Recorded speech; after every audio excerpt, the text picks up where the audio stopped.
Shalom Bapak Ibu Saudara sekalian, judul devotion kita hari ini adalah Led by the Spirit, dipimpin Roh Kudus.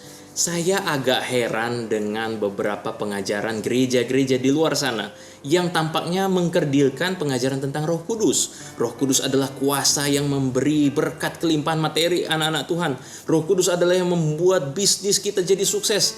Dulu saya sempat berpikir bahwa Roh Kudus yang menolong saya untuk mengisi ujian sekolah saya. Tak heran Francis Chan menulis sebuah buku, The Forgotten God, Allah yang dilupakan. Kita menjadikan Roh Kudus sebagai alat, seperti tombol yang dapat kita aktifkan atau kita matikan. Kita menjadikan Roh Kudus sebagai pribadi yang melayani kebutuhan-kebutuhan kita. Sebenarnya siapa sih yang jadi Allah? Kita atau Roh Kudus? Untuk memahami Roh Kudus, kita perlu untuk belajar siapakah pribadi Roh Kudus itu.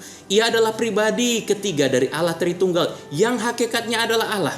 Ia hadir dalam penciptaan sebagai Roh Allah yang melayang-layang di atas permukaan samudra, memberi keteraturan dan memberi kehidupan.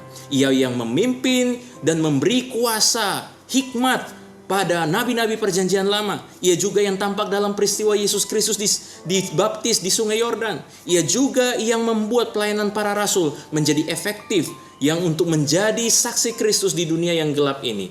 Yohanes 14 ayat 16 berkata, Yesus menjanjikan penolong yang lain, Roh Kudus. Dalam bahasa Yunaninya, Parakletos. Untuk apa? Ayat yang ke-13 dari pasal yang ke-16, untuk memimpin kita hidup dalam seluruh kebenaran. Yesaya 32 ayat 15 sampai 17, ketika Roh Kudus dicurahkan ke atas kita, maka padang gurun akan menjadi kebun buah-buahan, dan kebun buah-buahan itu akan dianggap hutan.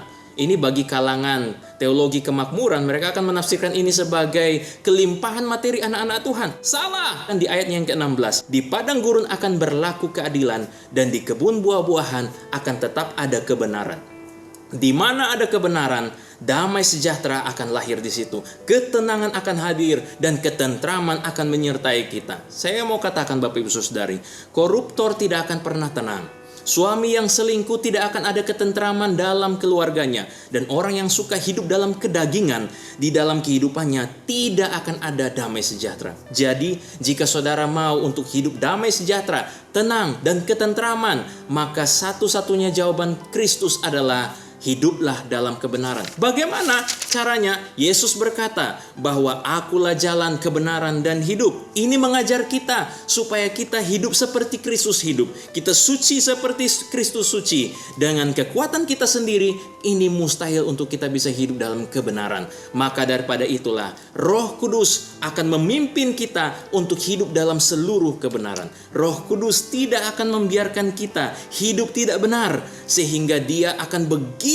aktifnya mencuci hati kita yang mudah bengkok ini dengan kebenaran firman Tuhan.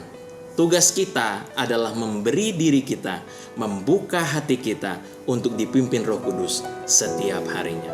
Saudara, seperti lagu Rohmu yang Hidup, lagu ini mencerminkan apa yang Alkitab rindukan supaya kita lakukan, yaitu memberi diri kita untuk dipimpin Roh Kudus. Ayo sama-sama kita nyanyikan.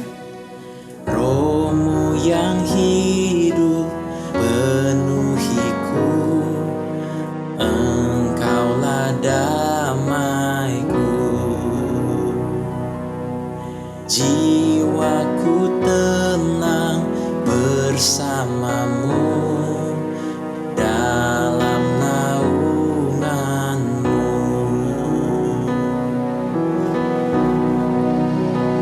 Ku buka hati untuk jamahanmu, berserah penuh di hadiratmu.